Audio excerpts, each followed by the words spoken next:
إذا كل يوم عم تحتاري شو تحطي لللانش بوكس للمدارس أو للفطور جنب كاسة شاي أو للنزهات للطلعة، فاليوم عملتلك عجينة وحدة ب3 أشكال، اختصرت عليكي كتير. بعجينة وحدة عملت 3 أشكال فطاير سهلة وسريعة واقتصادية وما بتاخد وقت أبدا. بينحطوا لطلاب المدارس وجنب كاسة شاي وبيتاكلوا مع وصفة الغداء. بالبداية عندي ظرف خميرة فورية، معلقة سكر، بنفس كاسة الطحين كاستين مي،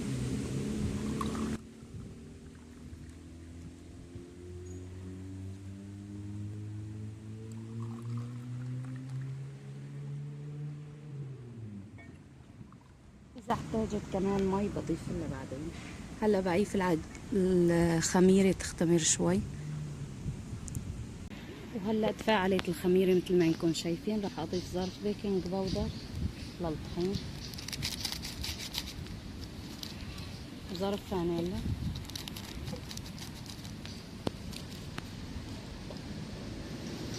ورشة محلى بتعطينا ريحة وطعم كتير طيب. ما تكتروا، المحلى بالتركي بيعطي مرار.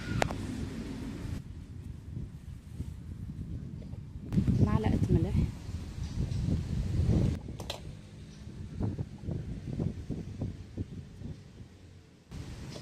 طبعا الطحين هو كيلو. حطيت معلقتين لبن. اللبن فيكن تستبدلوه ببيض. قطعة زبدة 50 غرام. وهلا رح اضيف المي.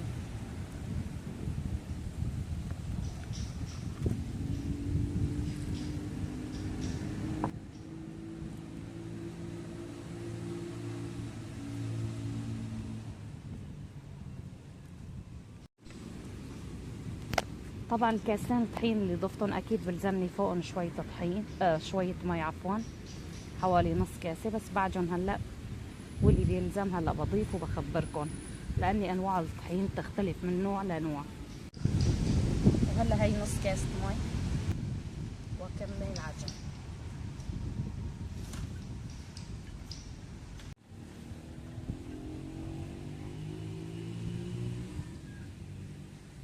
هلا مي حطيت 3 كاسات مي، هلا بدي احط نص كاسة زيت.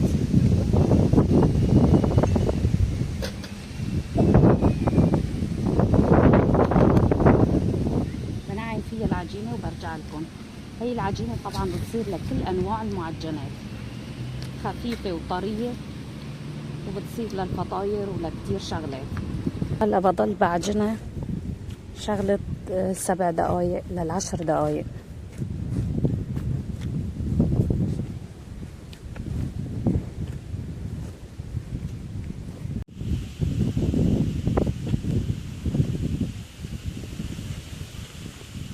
شوفوا العجينة شقد طرية وناعمة.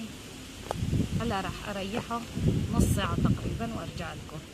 هذا هنحط شوية زيت،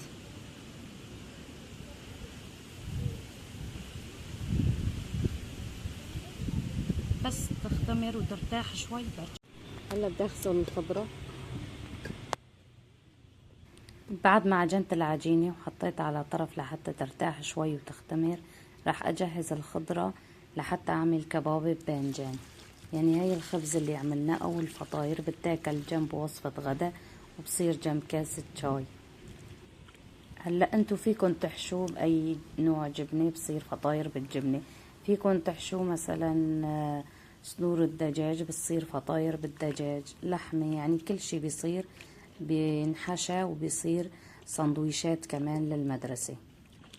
بس انا تركتهم فاضيات بصيروا طيبين جنب الغداء وجنب كاسة الشاي وخفيفين كمان. هلا انا وعم جهز العجينة تذكرت ايامنا وهالوقت هاد الامهات كل يوم محتارين شو بدهم يجهزوا لاولادهم لللانش بوكس. إيه الله يرحم ايامنا، شو كنا نعرف باللانش بوكس. كنا ناخد معنا سندويشة الزيت والزعتر والجبنة ونروح على المدرسة كأنه مالكين الدنيا، كأنه اخدين اغلى اكلة بالعالم. ولليوم ريحة سندويشة الزعتر بتذكرنا بأشياء بسيطة وكانت تفرحنا كتير. وأحلى شي لما نطالع الدفتر ويكون مليان زيت وزعتر وناكل البهدلة من الآنسة. بالنسبة إلي بس فتت على المدرسة هرمون الجوع بيشتغل فورا، من أول حصة لحتى تصير الفرصة بكون أكلت أول سندويشة زعتر. لبين ما تصير الفرصة بيكون عندي يا بسكويتي أو عندي كيس شيف سادة بدي أكله بالفرصة. وأحيانا كتير بحاكي حالي معقول نحن كنا بسيطين وكنا نرضى بشغلات بسيطة، ولا كان زماننا أسهل من هلأ؟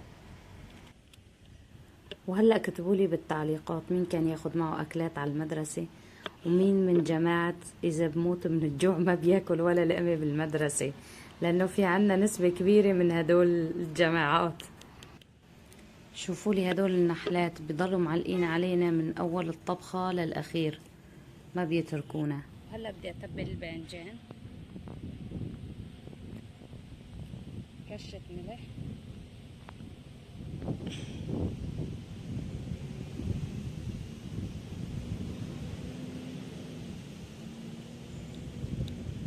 فلفلة حمراء هي حبة ما راح أكتر كتير، رشة صغيرة بهار،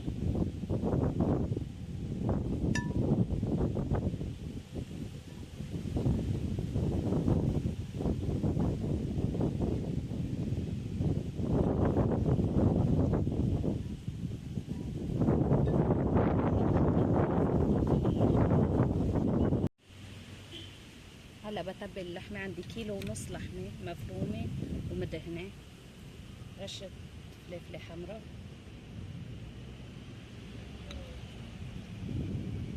بهار،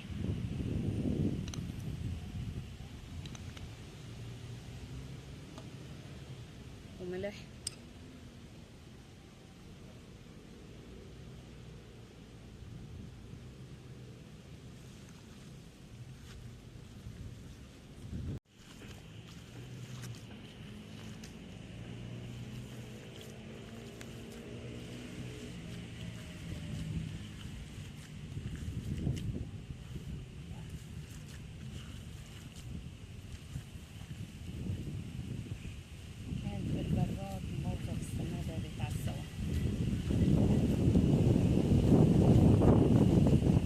هلا بدي اشكل الطماطم،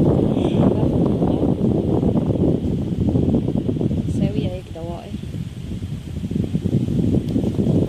احط باذنجان بالاول والاخير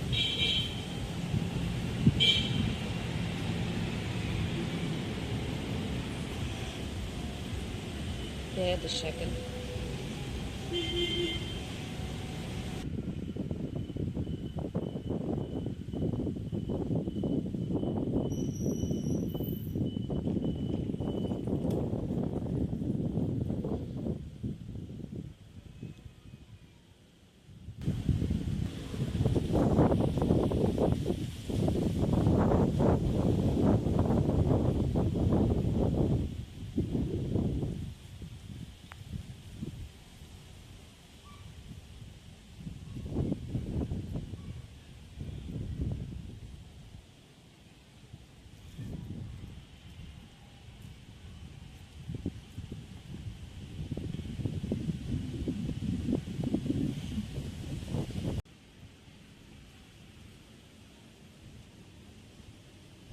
يلي وصل معي لهون لا ينسى يحط لي لايك واشتراك وتعليق.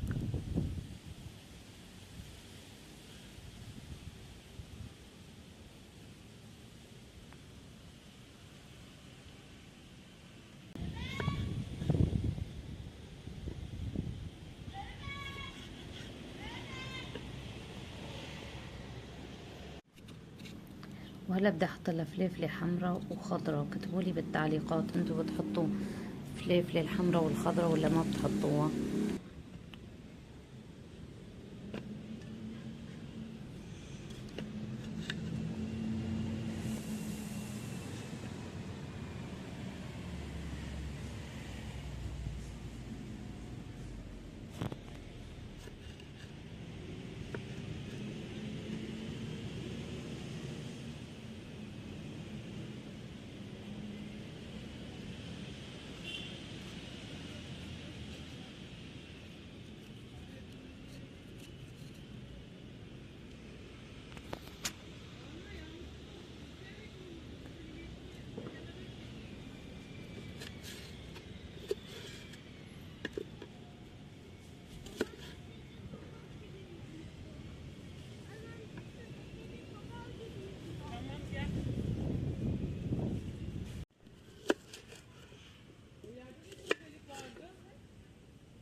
البصل بيعطينا نكهة كتير طيبة مع الكباب الباذنجان.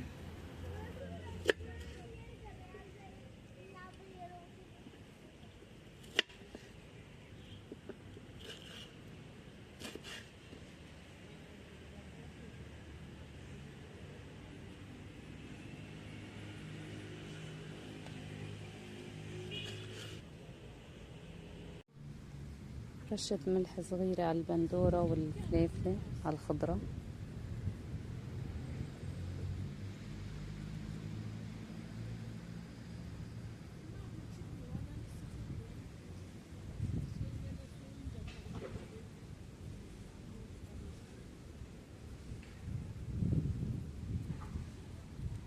هي رشة فليفلة.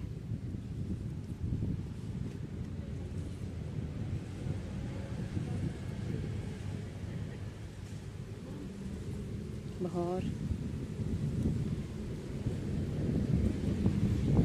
هلا على الفم.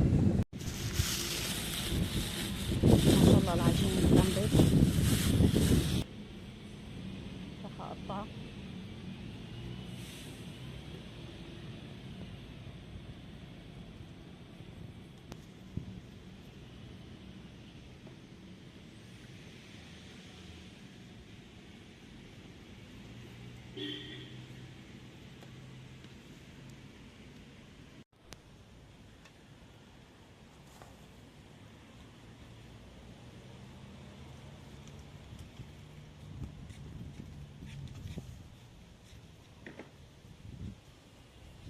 ما شاء الله العجينة كتير ناعمة وقطنية. فيكن تحشوها فطاير، تعملوها فطاير بالزعتر او فطاير المحمرة السورية، كمان فطاير جبنة. يعني العجينة ممتازة هي.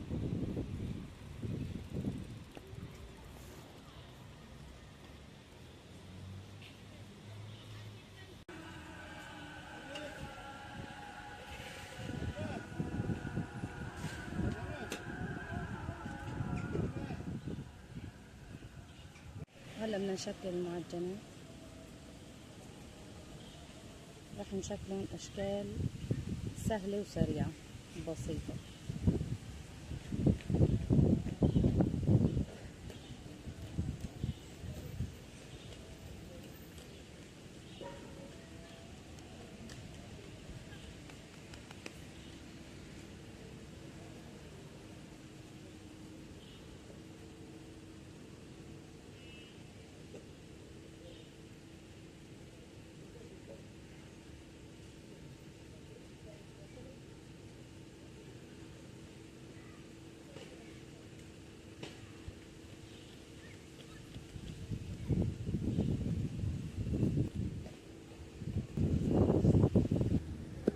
هلا الصينية الثانية.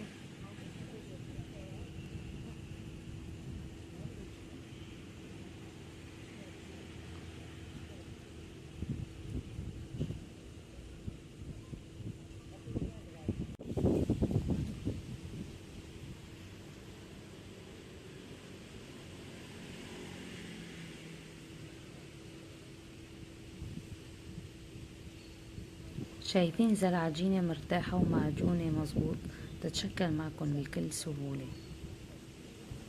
أهم شي تريحوها منيح وبعدين تشتغلوا فيها. طبعا هلأ الجو مقبول، يعني مو شوب كتير ولا هو برد. أما أيام البرد بتاخد وقت أكتر لحتى ترتاح العجينة.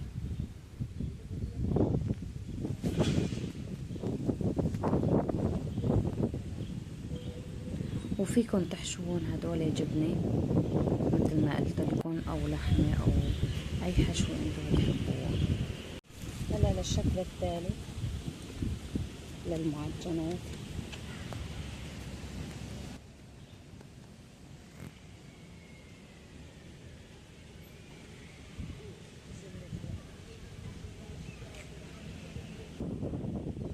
حاولوا تسكروها منيح لحتى ما تفتح معكم بالفرن. هدول بدي اعملهم على شكل كعكة.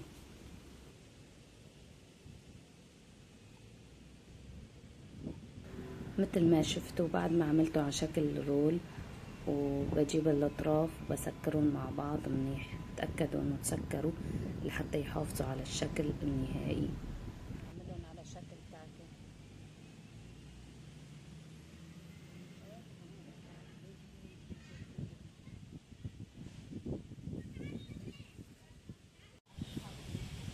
هاي صفار بيضة، ما بكتر لحتى ما يغمقوا لون، بكتر حليب أكثر.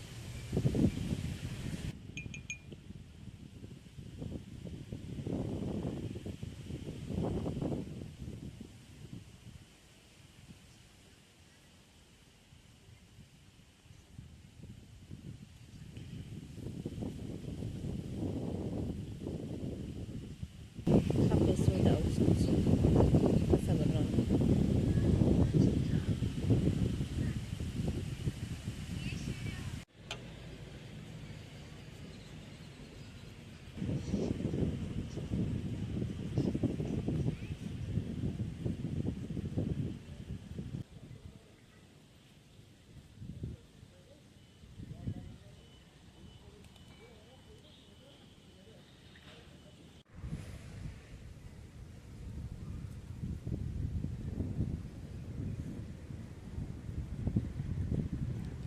وهلأ 3 صواني جاهزات، رح أريحهم شي نص ساعة وبعدين بدخلهم على الفرن المحمى مسبقا. شوفوا هلأ بعد نص ساعة كيف تضاعف الحجم، ما شاء الله شكلهم وريحتهم بتشهي.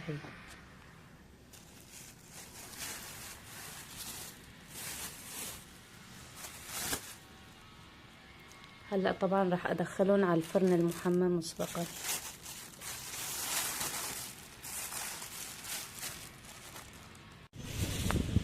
وهي نتيجة الفطاير النهائية، والله الريحة بتشهي القلب. وهي الطراوة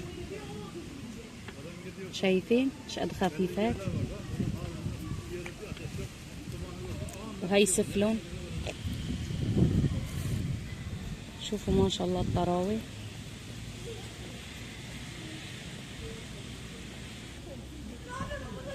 هدول بس احمروا شوي زيادة، بس كلهم طريات. شايفين بعد ما طلعوا من الفرن انا حطيت لهم قطعة صغيرة زبدة على كل قطعة فطاير، وهي سخنة الفطاير فدابت فورا.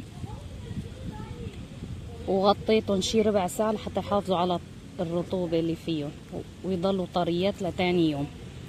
هاي نقصت، وحدة من الجيران صارت نصيبة أكلتها.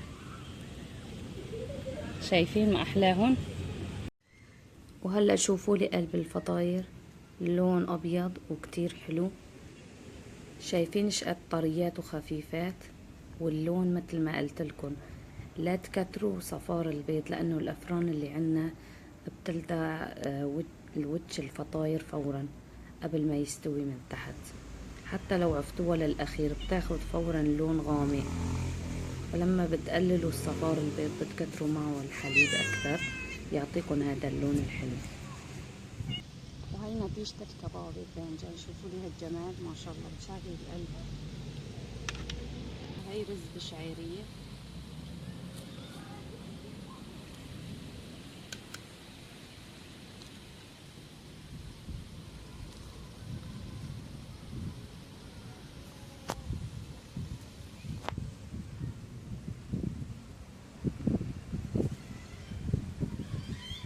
شوفوا الباذنجان دايب ذوبان. هاي اللحمة مستوية.